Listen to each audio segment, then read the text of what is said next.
My long-distance husband, Cameron, claimed he had to work through the holidays, so I decided to fly out and surprise him. The only seats left were business class. I stared at the 5-figure price tag, swallowed hard, and wiped out a year's savings.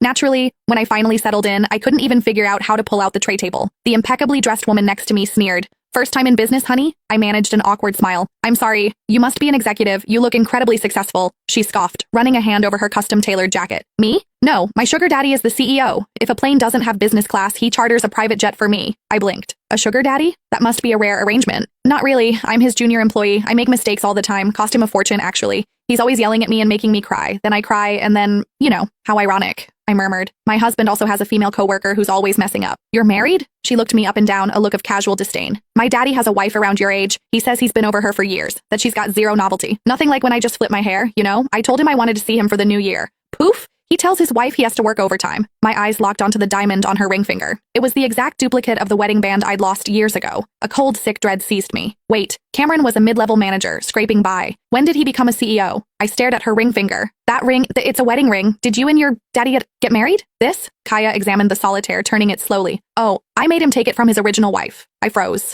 "I hadn't planned to give the old broad a hard time," Kaya continued, her voice light and careless. "But then she had the audacity to lose the baby and need him at the hospital right on my birthday. I spent my birthday completely alone." I instinctively placed my hand on my stomach, the memory of that cruel winter flooding back. I was 3 months along. The black ice on the sidewalk outside our tiny, rented apartment.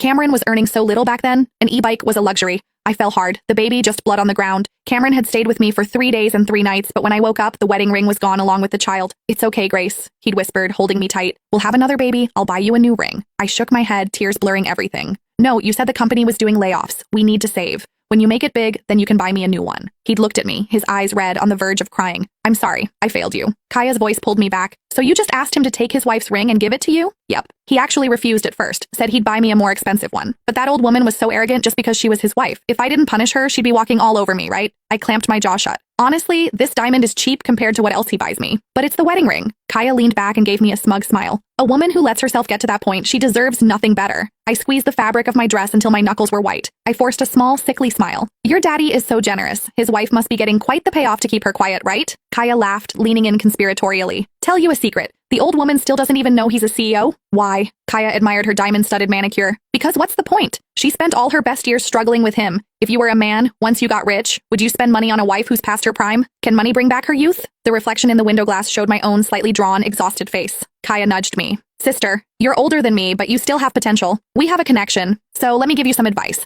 Women need to invest in fillers and skincare. Your skin looks a little dry. I bet your husband isn't interested in you much anymore, is he?"